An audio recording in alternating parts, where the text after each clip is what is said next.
Hello दोस्तों, स्वागत है आपका आत्मनिर्भर क्लासेज में। जैसा कि अपन लेसन 5 जो केमिस्ट्री का पहला लेसन था अपना दैनिक जीवन में रसायन, इसके बारे में अपन ने इससे पहले वाले वीडियो में पढ़ा था। नॉर्मली अपन जो अम्ल क्षार है वो इस पार्ट के अंदर अपन को पढ़ने हैं। काफ़ी गैप हो गया पहले वीडियो और इस वीडियो में, लेकिन आप कंटिन्यू वीडियो बनाने की कोशिश करेंगे, इसलिए आप हमसे जुड़े रहे। तो दैनिक जीवन में रसायन जो पार्ट था, इसमें अम्ल क्षार अपन को पढ़ना है। अम्ल क्षार और लवण, इसके बारे में अपन ने उस दिन समझा था कि अम्ल आखिर होते क्या हैं, क्षार होते क्या है और लवण क्या होते हैं। इनकी मैंने आपको सामान्य सी परिभाषाएं उस दिन बताई थी। साथ में मैंने आपको इनकी पहचान किस प्रकार अपन कर सकते हैं नॉर्मली घर में, वो भी मैंने बताया था। तो अपन ने स्वाद के आधार पे देखा था कि अम्ल जो होते हैं वो खट्टे होते हैं, क्षार जो होते हैं वो कड़वे होते हैं। इसी प्रकार अपन ने जाना था लवण जो होते हैं वो स्वादहीन या खारे होते हैं। इसके अलावा चखने के बाद भी अगर अपन को पता लगाना हो तो बहुत सारे पदार्थ को अपन चख नहीं सकते हैं, विषैली प्रकृति के होते हैं। तो उनके लिए मैंने लिटमस पत्र के आधार पर आपको पहचान करने का तरीका बताया था। तो अपनी जो सामान्य सी जानकारी थी अम्ल क्षार की वो पूरी हो चुकी थी। अब लेसन में अपन आगे बढ़ते हैं। तो मैंने उस दिन आपको बताया था आपको लेसन में 4 अवधारणाएं पढ़नी है, जिसमें से सबसे पहली अवधारणा आपकी प्राचीन अवधारणा। प्राचीन अवधारणा के अनुसार उस दिन अपन ने जो पढ़ा था वही प्राचीन अवधारणा के अंतर्गत आएगा। मतलब प्राचीन समय में जो अम्ल और क्षार की पहचान की जाती थी वो उनके स्वाद के आधार पर की जाती थी। तो उस दिन मैंने आपको स्वाद के आधार पर बता दिया था।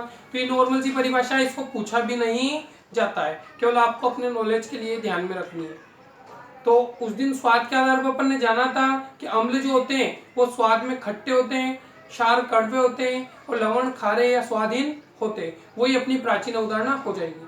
लेकिन दोस्तों, जैसा कि अपन जानते हैं सभी पदार्थों को चख के पता लगाना संभव नहीं है, क्योंकि हर पदार्थ को अपन चख नहीं सकते। बहुत सारे पदार्थ विषैले होते हैं या हानिकारक होते हैं जो हमें नुकसान पहुंचा सकते हैं। तो आइए दोस्तों आगे अपन पढ़ते हैं कि और कौन से तरीके हैं, कौन सी अवधारणाएं जिनसे अपन पता लगा सकते हैं कौन सा पदार्थ अम्ल है कौन सा क्षार है। तो जो प्राचीन अवधारणा है उसके अनुसार हर पदार्थ को अपन जान नहीं पा रहे थे, इसलिए अगला वैज्ञानिक आया जिसका नाम था आरेनियस। क्या नाम था वैज्ञानिक का? आरेनियस। आरेनियस नामक वैज्ञानिक ने सन 1887 में अपनी एक अवधारणा प्रस्तुत की। इसी को अपन बोलते हैं आरेनियस की अवधारणा या आरेनियस की संकल्पना। ये अपनी इंपोर्टेंट अवधारणा है जो कि एग्जाम में बार बार पूछी जाती है, तो अपन को ये ध्यान होनी चाहिए। आरेनियस की संकल्पना जो होती है इसमें इसने पदार्थों को जलीय विलयन में घोल के फिर उसके आधार पे वर्गीकृत किया कि जलीय विलयन में जो पदार्थ घुल सकते हैं उन पदार्थों की व्याख्या अपन इस अवधारणा के द्वारा कर सकते हैं। कोई भी पदार्थ जो जल में घुलेगा उसका अपन इसके द्वारा पता लगा सकते हैं। ठीक है, तो अब इसने परिभाषा के आधार पे वापस से पदार्थ को बांटा अम्ल और क्षार में। तो यहाँ पे अम्ल कौन सा होगा, क्षार कौन सा होगा, वो हम जानते हैं। अम्ल को इसने नाम दिया कि ऐसे पदार्थ जो जलीय विलयन में H+ आयन देते हैं, H+ यानी हाइड्रोजन आयन देते हैं। ऐसे पदार्थ जो जलीय विलयन में H+ आयन या हाइड्रोजन आयन देते हैं उसको इसने क्या बोला? अम्ल बोला। जैसा कि आप बोर्ड पे परिभाषा पढ़ सकते हो, वे पदार्थ जो जलीय विलयन में H+ आयन देते हैं उन्हें क्या कहते हैं? हम अम्ल कहते हैं। ठीक है, इसी प्रकार क्षार किसको बोला इसने? क्षार इसने बोला कि ऐसे पदार्थ जो जलीय विलयन में OH- आयन यानी हाइड्रोक्सिल आयन देते हैं। तो हम याद रखना OH- आयन देते हैं तो वो कहलाएंगे हमारे क्षार। H+ आयन देते हैं जलीय विलयन में तो वो कहलाएंगे हमारे अम्ल। तो दोस्तों अपन को ये दोनों परिभाषाएं बिल्कुल सिंपल है, एक शब्द में इसकी व्याख्या हो जाती है। तो ये ध्यान रखना है कि आरेनियस ने 1887 में यह अवधारणा दी। इसके अनुसार जो अम्ल होते हैं वो जलीय विलयन में H+ आयन देते हैं। और कोई पूछता है क्षार किसे कहते हैं, तो ऐसे पदार्थ जो जलीय विलयन में OH- आयन देते हैं वो क्षार कहलाते हैं। तो इसका हमें उदाहरण याद होना चाहिए कैसे देते हैं। जैसे यहाँ पे ये HCl है, ये HCl जो होता है ये हाइड्रोक्लोरिक अम्ल होता है। इसका नाम आप चाहे तो नोट कर सकते हो, इसके नीचे लिख सकते हो हाइड्रोक्लोरिक अम्ल। जो हाइड्रोक्लोरिक अम्ल होता है ये हाइड्रोक्लोरिक अम्ल जब जल में घुलता है तो दो भागों में बढ़ जाता है। कितने भागों में बढ़ जाता है? दो भागों में बढ़ जाता है। पहला भाग इसमें अपना रहेगा H+ और दूसरा बन जाता है Cl-। तो दोस्तों जैसा कि अपनी परिभाषा है कि H+ आयन देते हैं, तो हम यहाँ देखेंगे कि ये क्या बना रहा है? H+ आयन बना रहा है। तो ऐसे पदार्थ जो जलीय विलयन में H+ आयन देते हैं वो क्या कहलाते हैं? अम्ल। तो यहाँ पे हाइड्रोक्लोरिक एक क्या है? अम्ल है, क्योंकि ये जल में क्या दे रहा है? H+ आयन दे रहा है। इसी प्रकार एक और उदाहरण देखते हैं, HNO3। HNO3 को बोलते हैं नाइट्रिक अम्ल। सामान्य भाषा में इसका नाम है नाइट्रिक अम्ल। तो नाइट्रिक अम्ल है, जब ये जल में घुलता है तो ये भी दो भागों में बढ़ जाएगा। एक बढ़ता है H+, दूसरा बढ़ता है NO3-। तो यहाँ पे भी देखते हैं हम, यहाँ पे भी H+ आ रहा है, तो ये भी क्या एक प्रकार का क्या H+ आयन दे रहा है, मतलब अम्ल है। ये क्या है? अम्ल। इसी प्रकार एक उदाहरण और देख लेते हैं, यहाँ है H2SO4। इसका नाम सभी जानते होंगे आप, सल्फ्यूरिक अम्ल भी इसको बोला जाता है। तो H2SO4 जो कि सल्फ्यूरिक अम्ल है, जब ये टूटता है तो ये हमारा बनाएगा H+ और SO4-।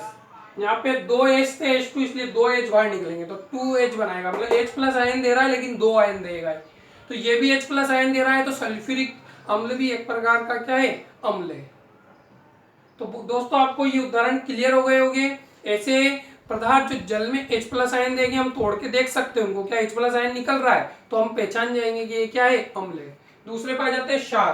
क्षार OH- आयन देते हैं। इसके जो उदाहरण है, इसमें हम देख सकते हैं KOH, पोटेशियम हाइड्रोक्साइड। जो पोटेशियम हाइड्रोक्साइड होता है, ये जल में टूटेगा तो ये भी दो भागों में बढ़ जाता है। पहला भाग है K+, दूसरा बनेगा OH-। तो यहाँ पे देखो OH निकल रहा है, तो ये OH निकल रहा है, तो ये एक प्रकार का क्या है? क्षार है। अगला देख लेते हैं NaOH, यानी कि सोडियम हाइड्रोक्साइड। सोडियम हाइड्रोक्साइड जो होता है, ये दो भाग में टूटता है तो Na+ और OH- बनाता है। ये OH- यहाँ पे क्या है? OH- निकल रहा है, मतलब ये एक प्रकार का क्या हो गया? क्षार हो गया। तो ये इनके उदाहरण है दोस्तों, इनको आप अच्छे से नोट कर लीजिएगा। तो इस प्रकार आर्हेनियस ने दो भागों में बांटा, एक अम्ल एक क्षार। बिल्कुल सिंपल सा है, जो H+ आयन देगा वो हमारा अम्ल, जो OH- आयन देता है वो क्षार कहलाएगा। तो आप इसको नोट डाउन कीजिए।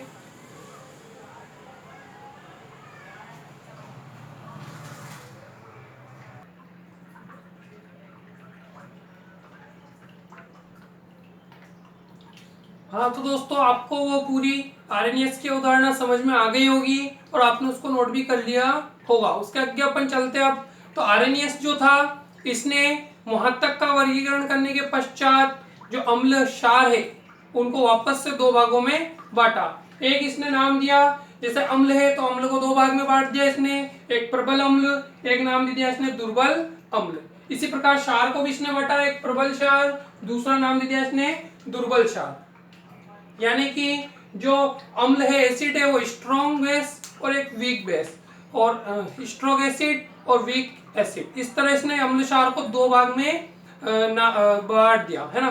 तो अम्ल क्षार जो थे उनको हम आगे दो भाग में बांटते हैं। पहला कहलाएगा अपना प्रबल अम्ल। तो ये मैंने आपको इस तरह से वर्गीकृत करते हुए यहाँ इसलिए लिखा है बोर्ड पे, ताकि आप इसको आसानी से नोट कर ले और यहाँ से कोई बड़ा क्वेश्चन नहीं पूछा जाता है, ओनली सीधा सटीक उदाहरण के रूप में एक नंबर का क्वेश्चन आपके आएगा।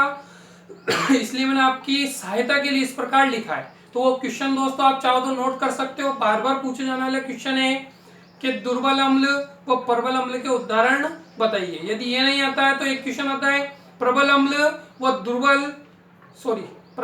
प्रबल क्षार के उदाहरण बताइए, या फिर दुर्बल अम्ल दुर्बल क्षार के उदाहरण बताइए। तो कुल मिला के यहाँ पे वो आपको जो अम्ल और क्षार है इसमें भी प्रबल और अम्ल के आधार पर बांट के इनके उदाहरण पूछ लेगा, या फिर वो आपको उदाहरण स्वयं दे देगा और बोल सकता है कि इसको पहचानिए, ये प्रबल अम्ल है या दुर्बल अम्ल है, या ये प्रबल क्षार है या दुर्बल क्षार है। तो इस वर्गीकरण के द्वारा हम आसानी से पहचान सकते हैं कि कौन सा प्रबल अम्ल रहेगा, कौन सा दुर्बल अम्ल रहेगा। तो ठीक है, हम समझते हैं आगे। पहला वो है प्रबल अम्ल।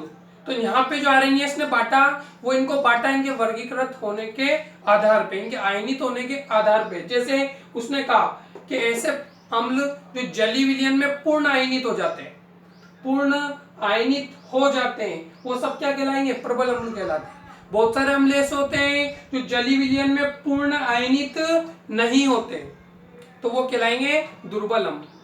आपके समझ भी नहीं आई होगी तो उदाहरण के रूप में समझना। जैसे हम ले यहाँ से HCl, तो ये एक एसिड है, लेकिन ये प्रबल एसिड है कि दुर्बल एसिड है, इसका कैसे पता लगाएंगे कि जब इसको हम तोड़ते हैं तो एक बनता है H+ और एक बनता है Cl-। तो दोस्तों हम इसमें देखते हैं कि यहाँ पे एक ही H उपस्थित था, वो भी एक बार में टूट के अलग हो गया, तो अब Cl के पास कुछ भी H नहीं बचा, मतलब वो आगे और विभाजित नहीं हो सकता और आयनित नहीं हो सकता, मतलब वो पूर्ण आयनित हो गया। एक बार में क्या हो गया, वो पूर्ण आयनित हो गया। तो जो एक बार में पूर्ण आयनित हो जाते हैं वो कहलाते हैं प्रबल अम्ल। यानी कि एक बार में घुले वो और उनके पास जितने भी H+ आयन है उनको मुक्त कर दे, छोड़ दे, आजाद कर दे, तो फिर वो कहलाएगा आपका प्रबल अम्ल। यहाँ एक उदाहरण ध्यान रख लो, जैसे HCl टूटता है तो H+ Cl-, तो ये एक H था और ये एक H एक बार में ही बाहर आ जाता है, इसलिए कौन सी श्रेणी में आएगा, HCl प्रबल अम्ल की श्रेणी में आएगा। तो यहाँ पे अपन को इतना याद नहीं रखना है, केवल आपको ये उदाहरण याद रखना है जो मैंने बोर्ड पे लिख दिए। ये आपके कोर्स के उदाहरण है दोस्तों, केवल वो आपसे 2 उदाहरण पूछता है, तो यहाँ आपको 2 उदाहरण आसानी से अवेलेबल है और ये कोर्स के उदाहरण है जो आपको आसानी से याद हो जाएंगे।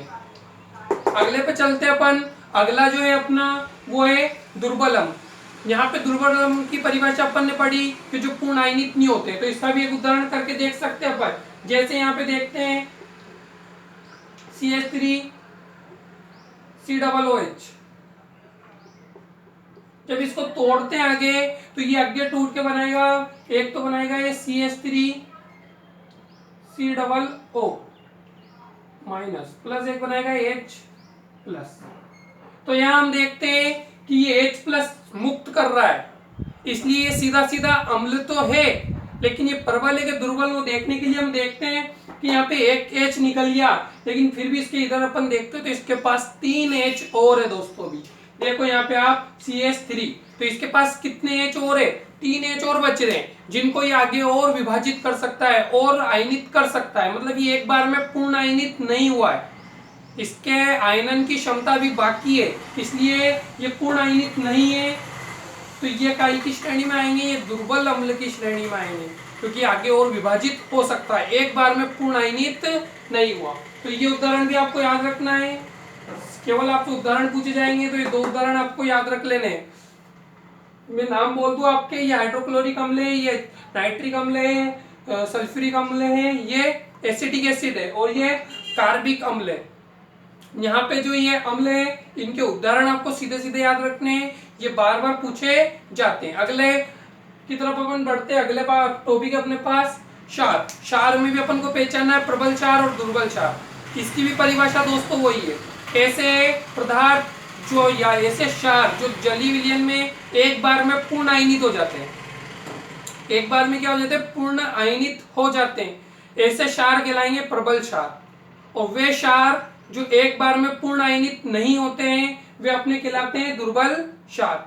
तो यहाँ पे आप देखना मेरे लिख रखा है बोर्ड पे, पूर्ण आयनित हो जाते हैं तो ये कहलाएंगे प्रबल क्षार, और जो पूर्ण आयनित नहीं होते वो कहलाएंगे अपने दुर्बल क्षार। इसका भी उदाहरण मैं आपको करके बता सकता हूँ। जैसे ये NaOH है, NaOH को जब तोड़ते हैं तो बनता है Na+OH-।